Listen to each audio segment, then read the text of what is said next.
مسلمانوں کو اس لحاظ سے تیار رہنا چاہیے کہ ان کے گھر کو کوئی لوٹ نہ لے، ان کو کوئی مارے نہیں، ان کے ساتھ ناانصافی نہ ہو۔ مسلمانوں کو تیار رہنا چاہیے اس دیش کے قوانین اور دستور پر مکمل بھروسہ کرنے کے لیے۔ مسلمانوں کو تیار رہنا چاہیے دستور میں دیے گئے حقوق کے تحفظ کے لیے۔ مسلمانوں کو تیار رہنا چاہیے ناانصافی کے خلاف بولنے کے لیے۔ مسلمانوں کو تیار رہنا چاہیے ظلم کے خلاف کھڑے ہونے کے لیے۔ مسلمانوں کو تیار رہنا چاہیے بھوکوں کو کھانا کھلانے کے لیے۔ مسلمان خود کو کمزور بھی نہ سمجھیں اور مجبور بھی نہ سمجھیں، اس لیے کہ حالات ایسے ہو نہیں رہے ہیں، حالات چند لوگوں کی طرف سے کیے جا رہے ہیں۔ پورا دیش امن چاہتا ہے، دیش کے ہندو بھائی مسلمان بھائی سب امن چاہتے ہیں۔ آپ سوچیں نا کہ جو مزدور چاہے وہ ہندو بھائی ہو یا مسلمان بھائی ہو، صبح میں اپنے بال بچوں کی روٹی کے لیے باہر نکلا ہے، کیا وہ کبھی چاہے گا کہ کہیں گڑبڑ ہو؟ کبھی نہیں چاہے گا، چاہے وہ ٹیکا لگانے والے بھائی ہوں یا داڑھی رکھنے والے بھائی ہوں، وہ چاہیں گے کہ میں شام میں بالکل امن کے ساتھ سلامتی کے ساتھ اپنے گھر واپس آ جاؤں۔ تو دیش کے ہندو بھائی، دیش کے مسلمان بھائی ماحول کو خراب کرنا نہیں چاہتے ہیں۔ تو میں اتنا ہی کہنا چاہوں گا کہ میرے بھائی، چناؤ جیتنے والے اور ہارنے والوں کے چکر میں ہم بھی اپنے دیش کے ماحول کو خراب ہونے نہیں دیں گے۔ میں نے یہی پیغام دیا ہے اپنی تقریر میں۔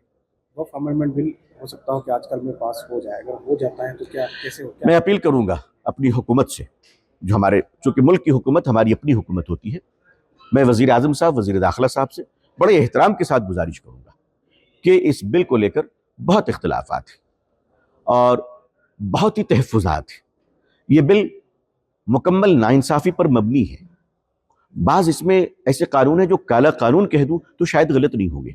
تو معزز وزیر اعظم صاحب، معزز وزیر داخلہ صاحب، معزز وزیر قانون صاحب، ان حضرات کو یہ بل ٹیبل کرنی ہی نہیں چاہیے، اور اگر خدا نخواستہ وہ اس کے باوجود کرتے ہیں تو ہم اسے ناانصافی سمجھیں گے اور اپنے حق کا استعمال کریں گے کہ امن، شانتی، سلامتی، سنویدھان، دستور کے دائرے میں رہتے ہوئے اپنی آواز کو بلند کریں گے۔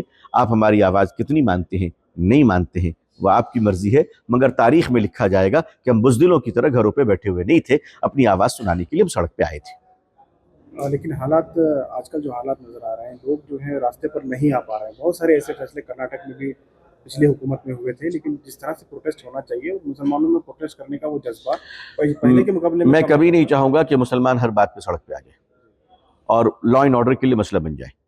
دیکھیے، مسلمانوں کو سڑک پہ نہ آنا یہ اچھا بھی ہے، کیونکہ آج کل بھیس بدل کر دنگائی بھی آ جاتے ہیں اور وہ مسلمانوں کو بدنام کرتے ہیں۔ اگر ہمارے اداروں نے، آل انڈیا مسلم پسندہ بورڈ اور دیگر جماعتوں نے یہ مناسب سمجھا تو وہ پورے قانون کے دائرے میں کرے، قانون کا لا اینڈ آرڈر بریک نہ ہو، اور ملک میں کسی طرح کی برائی اور بدامنی نہیں پھیلنی چاہیے کسی بھی پروٹیسٹ کے ذریعے سے۔ اس کی پوری کوشش اور پوری گفتگو اس پر ہو رہی ہے، اور یہ ہماری پالیسی ہے۔ میرا نظریہ مکمل یہی ہے اور یہی تمام علماء اور قائدین کا نظریہ ہے۔ اچھا حضرت، یہ بتائیں، کل کے پروگرام میں مسلم قائدین نظر نہیں آئے، اویسی صاحب آنے والے تھے، وہ بھی ممبر ہیں آل انڈیا مسلم پسندہ بورڈ، وہ کیوں نہیں آئے؟ نہیں، جو اور لوگ تھے وہ آپ کو کیا نظر آ رہے تھے؟ سیاسی لیڈر تو نہیں تھے؟ تو اچھا ہے نا، کوئی وجہ تھی؟ الیکشن چل رہا ہے، رزلٹ کا معاملہ ہے، لوگ مصروف رہتے ہیں۔ دیکھیں، ہر میٹنگ میں ہمیشہ ایسا ہوتا ہے کہ دو چار اہم لوگ نہیں آ پاتے، ہر میٹنگ میں ہوتا ہے اور ہر جگہ ہوتی ہے چیزیں۔ حضرت مولانا سید ارشد مدنی صاحب دامت برکاتہم، جو ہندوستان کی ایک بڑی ابتری شخصیت ہے، کل پٹنہ میں آپ کا وفد بل کے خلاف بہت بڑی کانفرنس تھی، بہت بڑی کانفرنس پٹنہ، آپ وہاں مشغول تھے۔ تو اسی طرح ممکن ہے کہ دو چار لوگ مشغول ہوتے ہیں۔ حضرت مولانا محمود مدنی صاحب تشریف لائے تھے میٹنگ میں، جلسے میں نہیں رہ پائے، ان کی اپنی مشغولیت رہتی ہے۔ حضرت یہ بتائیں، کل کی لگاتار جو میٹنگ ہوئی مسلم پسندہ بورڈ، اس میں کچھ اہم فیصلے لیے گئے مختصر میں؟ نہیں، دیکھیے، میٹنگ میں قائدین اور بورڈ کے ذمہ داروں کا یہ حق ہے کہ وہ اہم فیصلے لیں، بورڈ کے حق میں لیں اور بورڈ کے دستور کے تحت لیں۔ تو جو سب سے اہم فیصلہ ہوا ہے وہ یہ ہوا ہے کہ غیر قانونی نظام کو ہم برداشت نہیں کریں گے اور قانون کے دائرے میں اپنی مخالفت کی آواز بلند کریں گے، یہ فیصلہ ہوا ہے۔ جو وقف امینڈمنٹ بل کے خلاف جو پٹیشنز جو میل کیے گئے تھے، جو آن لائن فارم بھرے گئے تھے کئی کروڑ لوگوں نے، اس کا کچھ فائدہ ہوا؟ دیکھیے، ہم نتیجوں کے مکلف نہیں ہیں، جو ہم کر سکتے ہیں اگر وہ نہیں کریں گے تو ہم گنہگار ہو جائیں گے، اللہ کے ہاں پوری قوم گنہگار ہو جائے گی۔ کبھی بھی ہم سے نہ پوچھیے کہ اس کا کیا ہوگا۔ ہر مریض دوا کھاتا ہے اس امید پر کہ وہ جیے گا، اس میں کچھ لوگ انتقال بھی کر جاتے ہیں، اللہ کی مرضی۔ ہمارا کام ایمانداری سے ہونا چاہیے، ہم رزلٹ کے مکلف نہیں ہیں، ہم کوششوں کے مکلف ہیں۔ جو کوشش کر سکتے ہیں، اگر وہ بزدلی کی وجہ سے نہ کی، 2-4 قدم چل سکتے تھے، اگر وہ نہ کیا تو ہم گنہگار ہو جائیں گے۔ آگ لگی ہے، فائر بریگیڈ والے بجھائیں گے، ہمارے پاس اگر ایک گلاس پانی ہے اور ہم نہ ڈالیں تو ہم گنہگار ہو جائیں گے۔ تو ہم جتنا کر سکتے ہیں وہ ہمیں کرنا چاہیے۔ جے پی سی نے کہا تھا کہ ایک میل اور 2 ہارڈ کاپی بھی کوریئر کریں، اور یہ جتنے بھی میل گئے ان کو ایک طرح سے ریجیکٹ کر دیا۔ تو میں سمجھتا ہوں کہ انہوں نے جو باتیں کہی اور ہم نے جو کچھ سنا، درمیان میں مس کمیونیکیشنز بہت ہوئے ہیں، اور اسے جے پی سی کو بعد میں ڈکلیئر کرنی چاہیے، کیونکہ وہ ایک قانونی ادارے کی حیثیت رکھتا ہے۔ ان کو ایک بار نہیں، یہ بات 100 بار کہنی چاہیے تھی عوام کے سامنے، اور اس کے لیے حکومت ان کو پیسے دیتی ہے، خرچ دیتی ہے، سہولتیں دیتے ہیں، افسران دیتے ہیں، سیکرٹریز دیتے ہیں ان کو۔ ہمارے پاس تو کچھ نہیں، ان کے پاس تو سب کچھ ہے۔ اچھا حضرت، مسلم پرسنل لا بورڈ کے ذمہ داران جو ہیں وہ آندھرا کے جو نائیڈو صاحب ہیں اور نتیش کمار ہیں، ان سے بات چیت ہوئی ہے کہ دیکھیے، ہم ملے، انہوں نے ہم سے کوئی وعدہ نہیں کیا، جناب نتیش کمار صاحب نے بھی کوئی وعدہ نہیں کیا، اور آج تو کمال کی بات ہے، میں دیکھ رہا ہوں کہ ہمارے جناب نتیش کمار صاحب کے پارٹی کے ایک آنریبل ایم پی ہیں جو سینٹرل میں سرکار میں منتری بھی ہیں، کیبنٹ منسٹر ہیں، راجیو رنجن عرف للن سنگھ صاحب، انہوں نے ایک بیان دیا ہے۔ وہ بیان بہت ہی ناسمجھی کا بیان ہے، کم عقلی کا بیان ہے۔ للن سنگھ صاحب ایک بڑے لیڈر ہیں، میں جانتا ہوں، ہم ذاتی طور پر ہم ایک دوسرے کو جانتے ہیں، بہت بڑے لیڈر ہیں، لیکن ذاتی باتیں، تعلقات اپنی جگہ پر ہیں۔ انہوں نے یہ بیان دیا کہ مسلمانوں نے کبھی جدیو کو ووٹ نہیں دیا۔ میں سمجھ میں نہیں آ رہا ہے کہ ان کی میموری اتنی جلدی لاس کر کے کیسے لوز کر گئی ہے۔ 2005 میں مسلمانوں نے ووٹ دیا، 2010 میں تو بمپر ووٹ دیا مسلمانوں نے بہار کے، اس کا شکریہ ادا کرنے کے بجائے ناشکری کر رہے ہیں اور مسلمانوں کو بدنام کر رہے ہیں۔ یا تو وہ جان بوجھ کر ایسا کر رہے ہوں گے، مجھے ایسے لگتا ہے جان بوجھ کر رہے ہیں، کیونکہ ماشاءاللہ ان کی صحت بھی اچھی ہے اور ان کا دماغ بھی اچھا ہے۔ لیکن وہ ان حالات میں اگر وزارت بچانے کے لیے اس طرح کی باتیں کر رہے ہیں تو آگے پھر کسی نہ کسی موڑ پر تو ہم لوگ ملیں گے، تو پھر کیا ہوگا؟ وزارت تو ہمیشہ نہیں رہتی ہے، مگر سماج رہتا ہے، لوگ رہتے ہیں۔ یہ باتیں بالکل غیر مناسب ہے، اور نتیش جی کو ان باتوں کا ایکشن لینا چاہیے۔ کیسے کہہ دیا کہ مسلمانوں نے ووٹ نہیں دیا؟ یہ انتہائی قابل مذمت گفتگو کی ہے جناب للن سنگھ صاحب نے، مجھے بہت افسوس ہے۔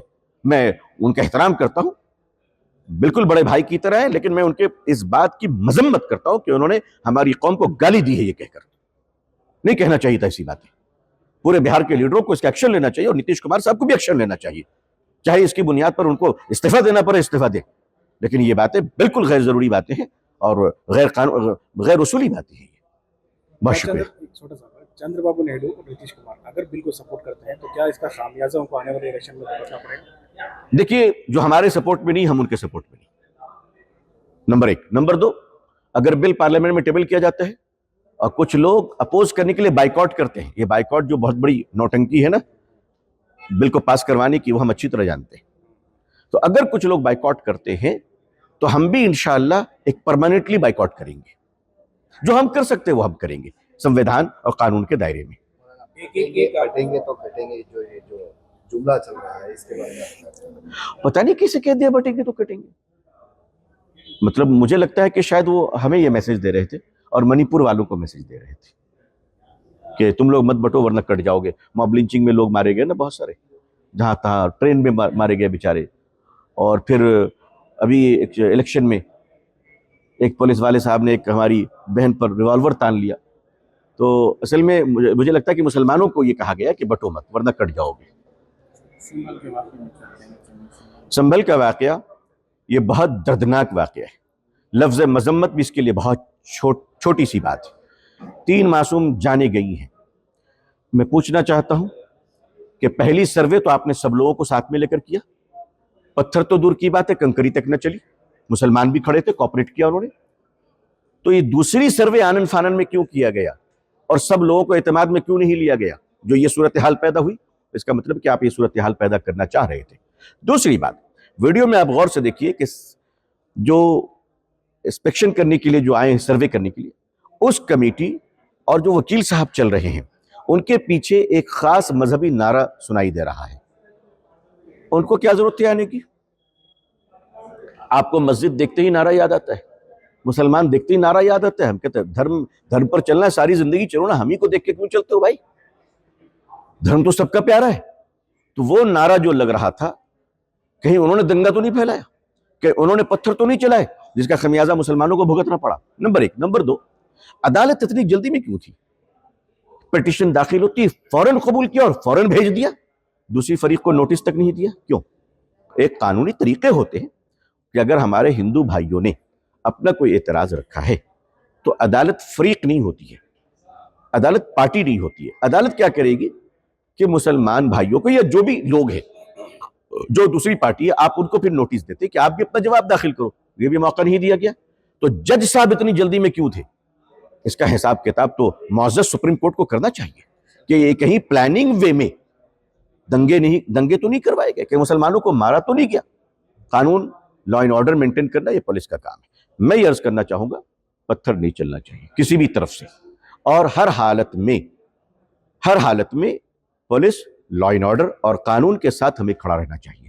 مگر قانون کے ساتھ کھڑے رہنے کی ذمہ داری صرف ہماری بھی نہیں ہے, ان کی بھی ذمہ داری ہے جو نہتے عورت پر ریوالور تان لیتے ہیں.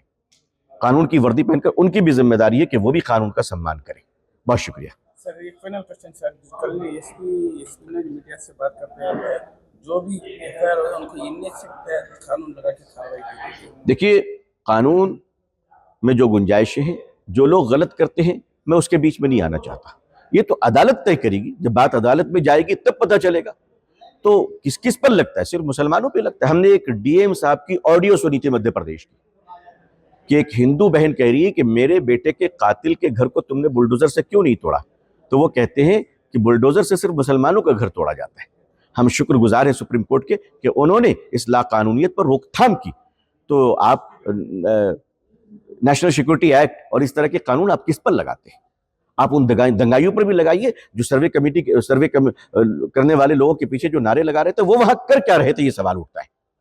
سوال یہ اٹھتا ہے کہ ان کا کیا کام تھا. کمیٹی آئی تھی اور کمیٹی سب کو کانفیڈنس میں لے کر کیوں نہیں آئی, اور کمیٹی اتنی آنن فانن میں کیوں آئی کہ 3 لوگوں کی جانیں چلی گئی. میں سنبھل کے بھائی بہنوں سے گزارش کروں گا کہ وہ 3 شہید اللہ تعالیٰ ان کے درجات بلند فرمائے.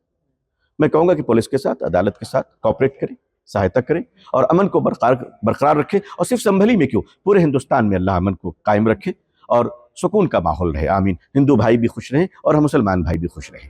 بہت شکریہ.